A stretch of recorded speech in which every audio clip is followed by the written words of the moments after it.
우리가 신앙생활을 하면서 위기라고 생각하는 때가 있습니다. 근데 신앙생활의 위기는 결코 세상에서 다가오는 고난과 환난만을 이야기하는 것이 아닙니다. 우리가 이게 굉장히 이 부분에 대해서 잘 정의를 하고 넘어가야 됩니다. 우리는 보통 신앙생활이 위기다라고 하게 되면 너무나도 힘든 고난과 환난 가운데에 있는 그러한 순간이 위기라고 생각하고, 그때가 바로 기도할 때이고 그때가 바로 하나님께 간구할 때이고 하나님을 의지할 때라고 우리가 많이 생각을 합니다. 물론 그때가 위기가 맞습니다. 그런데 또 다른 위기는 어떤 때냐면 성공하였을 때입니다. 성공하였을 때.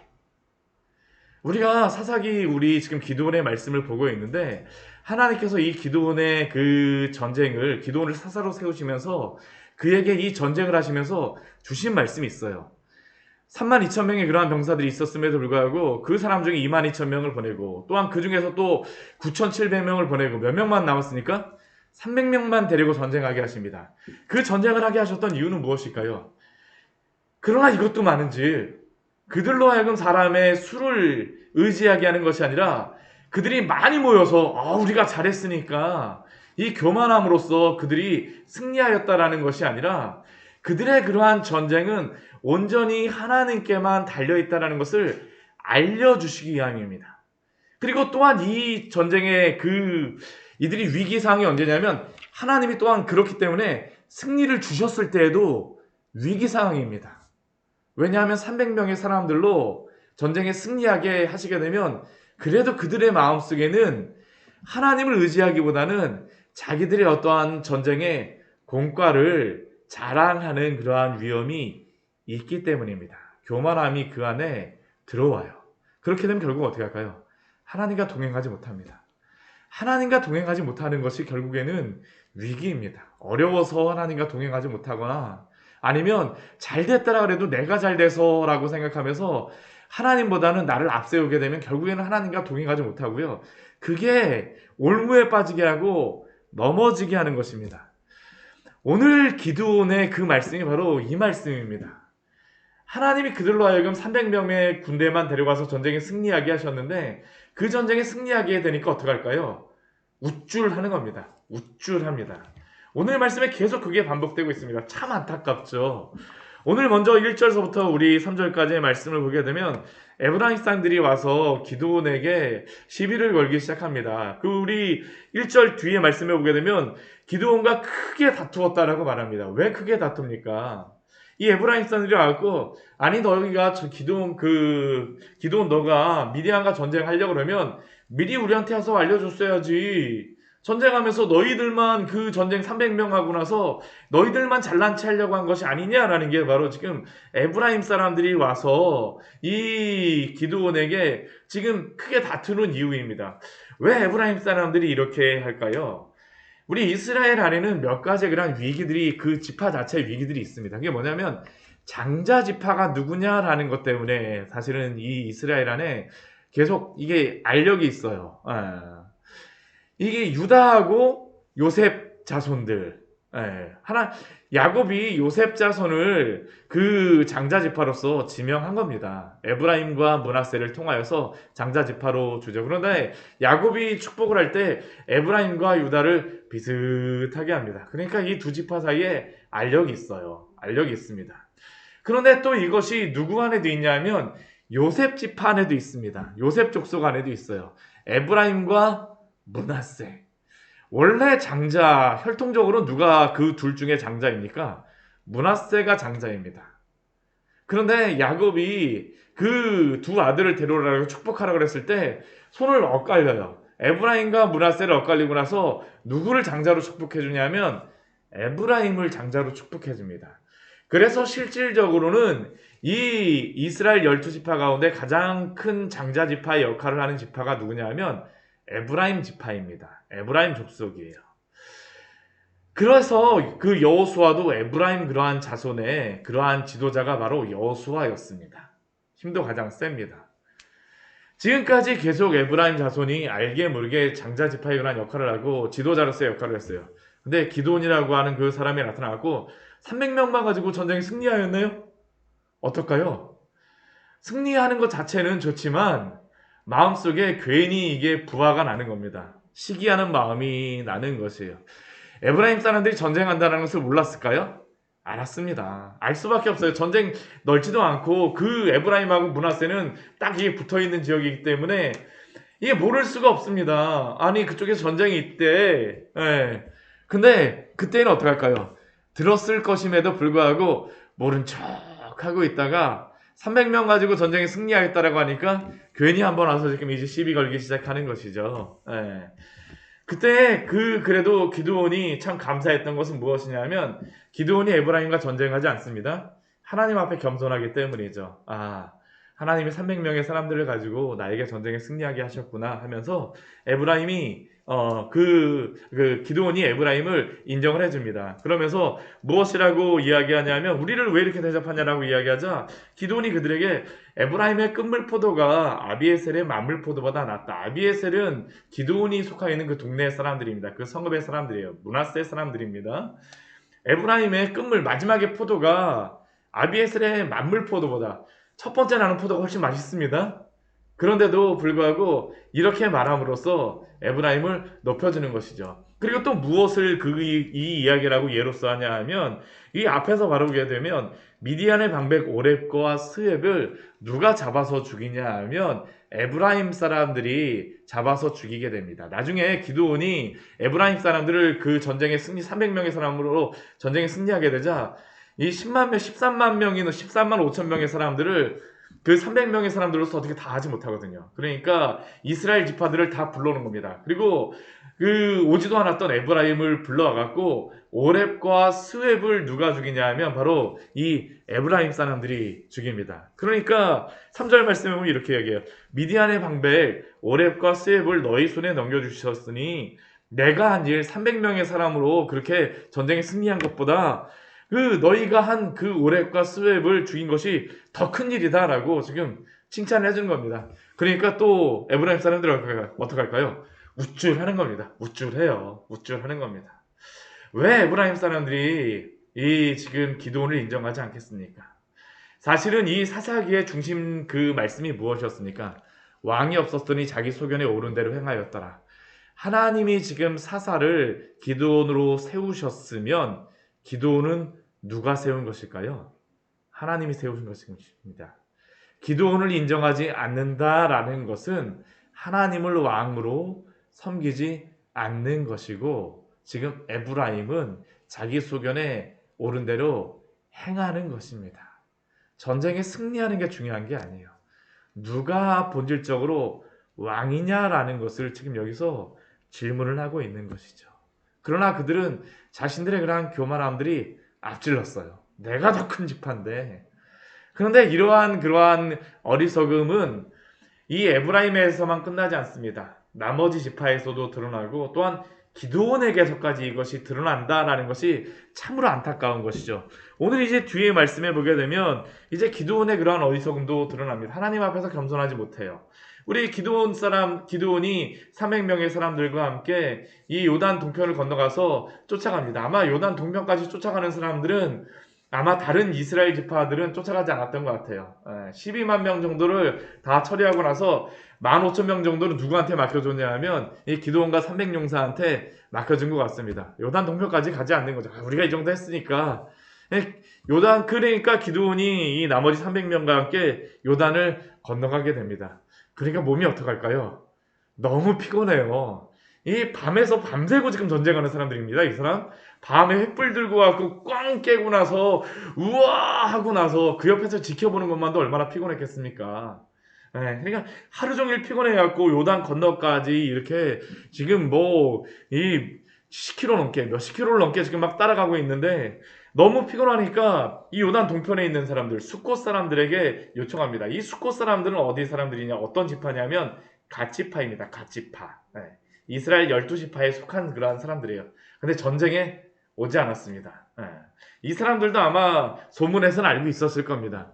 그러면 이 기드온과 300용사가 이렇게 가면서 피곤하게 되면 어떻게 하는 게 맞을까요? 옆에 와갖고 뭐 마라톤 선수 뛰어가는 것처럼 막 그냥 물이라도 하나 주고 떡이라도 하나 드시오 하면서 힘내시오 하면서 이게 해줘야 되는 게 당연한 것 아닙니까? 실제로 다 이 수코 사람들도 얼마나 고생을 많이 했습니까? 이 사람들이 사실은 가장 많이 영향을 받는 사람들이었죠. 요단 동편에서 오는 그러한 동방 사람들이라고 하니까 이 사람들도 위대한 사람들한테 굉장히 억압을 받았던 사람이었습니다. 그런데 이 수꽃 사람들이 기드온이 가갖고 피곤하니까 우리에게 떡덩이를 조금만 달라라고 하니까 그 세바와 삶은 나를 추격하고 있다라고 하니까 이 수꽃 사람들이 뭐라고 이야기합니까? 우리 6절 말씀에 보면 이렇게 하죠. 세바와 삶은 나의 손이 지금 내 손 안에 있다는 거냐?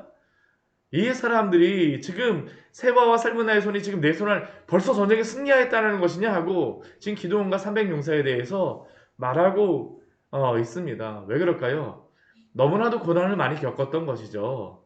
그러면 지금 기드온을 도와줘야 되는데 너가 전쟁에 승리할 수 없다라는 게 바로 이 숙국방백들의 그러한 생각이었죠. 어찌 우리가 내 군대에게 떡을 주겠느냐? 후환이 두렵다. 우리는 널 도와줄 수가 없어. 라는 게 바로 이 수코 사람들의 생각이었습니다. 생각이었어요. 참 안타깝죠. 그러나 이들이 이렇게 행동하는 이유도 무엇이겠습니까? 하나님이 사사로 기드온을 세우셨다면 기드온을 사사로서 대접해 주어야 되는데 지금 기드온 사람 수코 사람들도 그렇게 행동하지 않는 것입니다. 않는 것이죠. 하나님을 왕으로 대접하지 않기 때문입니다. 그러면 기드온이 이렇게 대우하게 되면 그냥 가기라도 하면 좋은데 기드온이 어떡할까요? 이번에 화가 너무나도 났어요. 너무나도 힘들고 그런데 아니 우리를 이렇게 대접할 수가 있어 하면서 7절 말씀에 보면 기드온이 이렇게 얘기합니다. 내가 이 세바와 살문나를 붙잡아 갖고 올 때 들가시와 찔레로 너희 살을 찢으리라. 가시나무로서 찢는다라고 하는데 이 찢는다라는 의미가 무엇이냐면 도리깨질한다라는 그런 의미입니다. 그러니까 이 숙고 사람들을 들 가시남으로써 내가 도리깨질할 거야 하고선 지금 가는 게 바로 기드온의 마음이죠. 분노한 겁니다. 그 마음속에. 근데 이게 한 번만 하는 게 아닙니다. 우리 8절 말씀에 보면 분우엘로 다 도망갑니다. 근데 분우엘에서도 동일하게 그렇게 숙고 사람들과 같이 대답하는 것이에요. 왜 분우엘 사람들도 그렇게 했습니까? 하나님을 왕으로 여기지 않기 때문입니다. 자기 소견에 옳은 대로 행하는 것이죠. 그러니까 이번에도 기드온이 무엇이라고 해야 합니까? 내가 평안히 돌아올 때 이 망대를 다 헐어버릴 거야. 근데 이 기드온의 행동은 사실 어떠한 행동과 같을까요? 참 이 말씀을 보게 되면 이스라엘 백성들이 지금 가나안 백성화 되어 가고 있는 것입니다. 미디안 사람들이 이스라엘 백성들, 숙고 백성들과 이 분우엘 사람들을 이렇게 압제하였을 것입니다. 망대 헐고 막 가시나무로 도리깨질하듯이 이들을 압제하였을 터인데 지금 누가 그 일을 하겠다라고 하는 겁니까? 하나님이 세운 사사가 이 일을 하겠다라고 하는 것이죠. 얼마나 안타깝습니까? 근데 우리가 이 땅, 이 숙복과 이 분우회를 보게 되면 누구와 다 연관이 되어 있는 땅이냐 하면 야곱과 연관이 되어 있는 땅입니다. 야곱이 자신의 삼촌 라반으로부터 돌아올 때 이 분우엘과 이 숫곳을 통하여서 와요. 이 숫곳은 어떠한 지역이었습니까? 야곱이 그 자신의 형으로부터 이렇게 좀 벗어나갔고 그리고 또 라반으로부터 이렇게 좀 걱정을 내려놓고 나서 첫 장막을 지었던 것이 바로 이 숫곳입니다. 숫곳이라고 하는 것이 장막을 만들다라는 그런 의미입니다. 장막. 위로가 되어졌고 휴식이 있던 장소였었는데 이 휴식의 그러한 장소에서 숫곳 사람들은 어떻게 한 겁니까? 기드온을 휴식하지 못하게 해요. 얼마나 안타깝습니까? 분우엘은 더 안타깝죠. 이 분우엘은 어떠한 장소냐면 야복 강가에서 야곱이 하나님과 씨름하였던 장소가 바로 이 분우엘입니다. 그곳에서 하나님과 씨름하고 나서 하나님이 야곱의 이름을 이스라엘로 바꾸어 주세요. 바꾸어 주십니다. 그리고 야곱이 그곳에서 그 분우엘이라고 하는 것이 분이엘로 다 나옵니다. 창세기에서는. 내가 하나님의 얼굴을 보았다라는 것이 바로 이 분이엘의 그러한 의미죠. 하나님의 얼굴을 본 장소. 그러니까 야곱이 나중에 자신의 형 에서를 만나자 에서의 얼굴 속에서 무엇을 보니까 내가 하나님의 얼굴을 보는 것과 같습니다라고 그가 고백을 하죠. 에서의 얼굴이 정말 하나님의 얼굴 같았을까요? 아닙니다. 하나님의 얼굴을 보았기 때문에 하나님의 얼굴같이 보이는 겁니다. 그의 마음속에 하나님의 얼굴, 하나님의 그러한 만난 그러한 은혜가 있었기 때문에. 근데 오늘 이 분우엘의 장소에 또 어떻습니까? 이 분우엘 사람들도 그렇고 기드온도 그렇고 하나님이 그 마음에 없어요.